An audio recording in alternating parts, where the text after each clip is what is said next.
بسم الله الرحمن الرحيم ألم نشرح لك صدرك ووضعنا عنك وزرك الذي أنقض ظهرك ورفعنا لك ذكرك فإن مع العسر يسرا إن مع العسر يسرا فإذا فرغت فانصب وإلى ربك فارغب.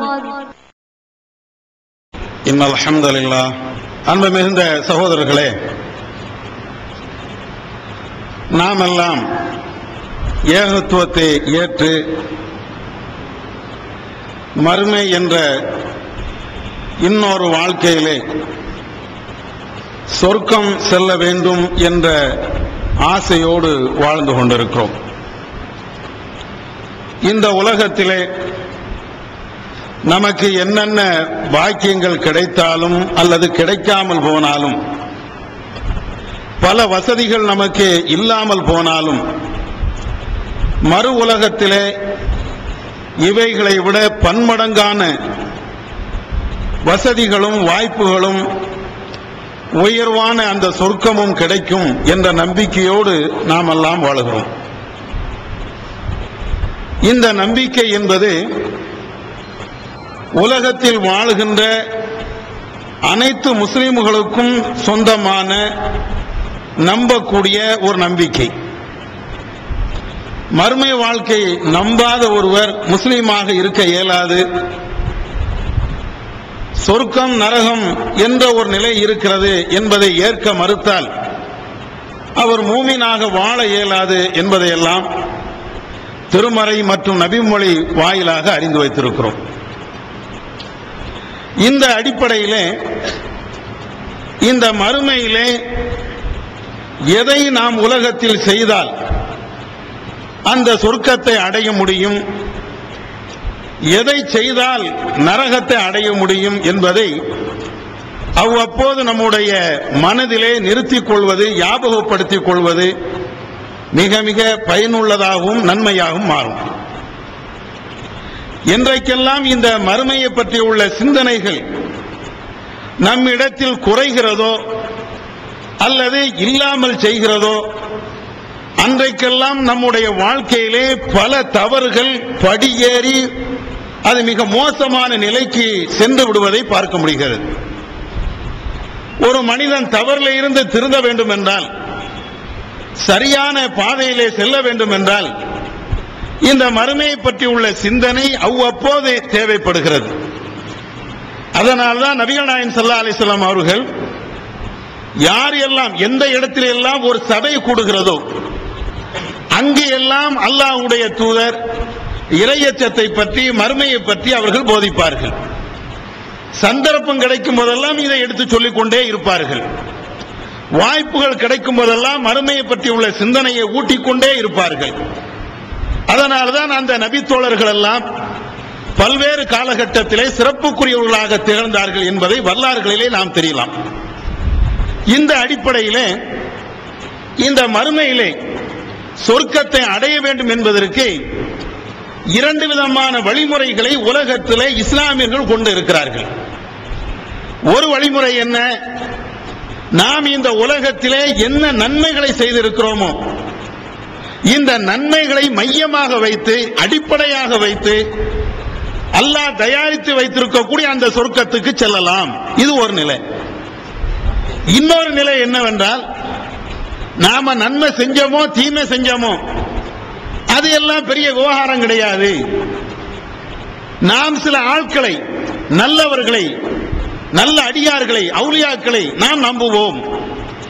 உலகத்தில் வாழ்கின்ற அந்த நேரத்திலேயே நம்முடைய கோரிக்கைகளை, நாட்ட தேட்டங்களை, இவைகளை எல்லாம் அவர்களுக்கு முன்னால் நாம் சமர்ப்பிப்போம். இப்படி உலகத்திலே அவர்களிடத்தில் நாம் கேட்டு மரணித்து விட்டால் மறுமையிலே இந்த நல்லடியார்கள் நம்முடைய கையை பிடித்து சொர்க்கத்துக்கு கொண்டு சென்று விடுவார்கள். அல்லாஹ்விடத்திலே பரிந்து பேசுவார்கள். ரஹ்மான் அந்த பரிந்துரை ஏற்றுக்கொண்டு நமக்கு மகத்தான அந்த ஜன்னத்துல் ஃபிர்தௌஸ் என்ற சொர்க்கத்தை தந்து விடுவான் எந்த நம்பிக்கையில் உள்ள முஸ்லிம்களும் இருக்கிறார்கள். இரண்டு விதமான நம்பிக்கையும் இந்த இஸ்லாமியர்கள் மத்தியிலே இருக்கிறது. நல்லடியார்களை பிடித்துக் கொண்டு அப்படியே சொர்க்கத்துக்கு போயிடலாம், நல்லமல்களை பிடித்துக் கொண்டு சொர்க்கத்துக்கு போயிடலாம் என்ற இந்த இரண்டு கருத்தும் இருக்குது. இந்த இரண்டு கருத்துல எது சரியான மார்க்க அடிப்படையில் எது சிறந்த கருத்து, எது நியாயமான கருத்து, அது நம்ம பல கோணத்தில் தெரிந்தாலும் இதே போன்ற அக்கீதா சம்பந்தப்பட்ட கொள்கை விவகாரங்களை திரும்ப திரும்ப தெரிந்தால்தான் பல விஷயங்கள் நம்முடைய ஞாபகத்துக்கு வரும். இந்த சுன்ன ஜமாத்தை போன்றவர்கள் எல்லாம், தர்காவை ஆதரிக்கக்கூடியவர்கள் எல்லாம், அவர்கள் வைக்கக்கூடிய ஒரே ஒரு வாதம், என்ன நன்மை செஞ்சாலும் என்ன தீமை செஞ்சாலும் அந்த நல்லடியாருடைய பரிந்துரை இல்லாமல், அவுலியாக்குடைய பரிந்துரை இல்லாமல் எந்த முஸ்லீமும் சொர்க்கத்துக்கு போக முடியாது. அவர்கள்ட்ட நாம ஏதாவது கோரிக்கை உலகத்திலே வைத்து விடுவோம் என்றால் அதனால நாம போயிடலாம், சொர்க்கத்துக்கு போயிடலாம். இதுதான் இவருடைய கொள்கை. இவருடைய கொள்கை இது என்றால் அபூஜஹலுடைய கொள்கை என்ன தெரியுமா? அவனும் இதே கருத்தை தான் முன்வைத்தான். மா நஅபுதுஹும் இல்லா லியுகர்ரிபூனா இலல்லாஹி ஸுல்ஃபா. ஏனப்பா அந்த தெய்வங்களை நீங்கள் வணங்குகிறீர்கள்? அவர்கள் வணங்கின தெய்வம் என்ன? நம்முடைய பக்கீரசா அவுலியா என்று வைத்திருக்கிறார்களே, பேர் தெரியாத அவுலியாக்களை வைத்திருக்கிறார்களே, இவர்களை அவர்கள் வணங்கியதில்லை. அவர்கள் வணங்கிய அவுலியாக்கள் எல்லாம், மகான்கள் எல்லாம் மிகப்பெரிய நபிமார்கள். இஸ்மாயில் நபியை வணங்கினார்கள், இப்ராஹிம் நபியை வணங்கினார்கள். அந்த இப்ராஹிம் இஸ்மாயில் நபியுடைய வழித்தோன்றலில் வந்த யாக்கூப் நபியை, அது போன்ற நபிமார்களை எல்லாம் அவர்கள் வணங்கியிருந்தார்கள். இப்படி ஏன் அவுலியாக்களை, அந்த நபிமார்களை நீங்கள் வணங்க வேண்டும் என்று கேட்கின்ற பொழுது அவர்கள் சொன்ன வார்த்தை என்ன தெரியுமா? மா நஅபுதுஹும் இல்லா யுகர்ரிபூனா இலல்லாஹி ஸுல்ஃபா. இவர்களை நாங்கள் வணங்குவதற்கு ஒரே ஒரு காரணம் தான், அல்லாஹ்வோடு அவர்களை எங்களை நெருக்கி வைத்து விடுவார்களே, அல்லாஹ் மறுமையிலே எங்களுக்கு சொர்க்கம் இல்லை என்று சொன்னாலும் இவர்களுடைய பரிந்துரையினால் நாங்கள் சொர்க்கத்துக்கு பெற முடியுமே, அல்லாஹ்விடத்தில் எங்களை அப்படியே சேர்த்து வச்சிருவாங்களே, அல்லாஹ்விடத்தில் இருக்கக்கூடிய அந்த சொர்க்கத்தில் எங்களை பூத்தி விடுவார்களே, இறைவனோடு எங்களை நெருங்க செய்வார்கள். இதற்குத்தான் இந்த அவுலியாக்களை நாங்கள் வணங்குகிறோம், இந்த மகான்களை நாங்கள் வணங்குகிறோம், எங்களுடைய நாட்ட திட்டங்களை நாங்கள் கேட்பதற்கு அடிப்படையான காரணம் இதுதான். இஸ்மாயில் நபியை, யாக்கூப் நபியை, இப்ராஹிம் நபியை, இது போன்ற நபிமார்களை வணங்குவதற்கு அடிப்படை காரணம் இதுதான் என்று அவர்கள் சொன்னார்கள். இது திருக்குர்ஆனுடைய வசனம். இதேதான் இன்றைக்கு இந்த சுன்ன ஜமாத் என்று சொல்லக்கூடியவர்களும் சொல்லுகிறார்கள். வார்த்தை கொஞ்சம் கூட மாறாது. ஏப்பா பஷீரப்பா தர்காவுக்கு போற, ஏன் மொய்தீன் அப்துல் காதர் ஜீலானியை கூப்பிட்டு நீ பிரார்த்தனை பண்ற, ஏர்வாடி இப்ராஹிம் ஷாவை ஏன் கூப்பிட்டு நீ அழைத்து பிரார்த்தனை பண்ற என்றெல்லாம் நீங்க கேட்டு பார்த்தீங்கன்னா அதற்கு ஒரே ஒரு பதில் தான், அபூஜஹல் சொன்ன அதே பதில் தான் இவர்களும் சொல்வார்கள். அந்த அவுலியாக்கள் எங்களுக்கு தருகிறார்களோ தரலையோ அது தனி விஷயம். அதே நேரத்தில் இந்த அவுலியாக்கள் மறுமையில அல்லாஹ்விடத்தில் எங்களுக்காக பரிந்து பேச மாட்டார்களா?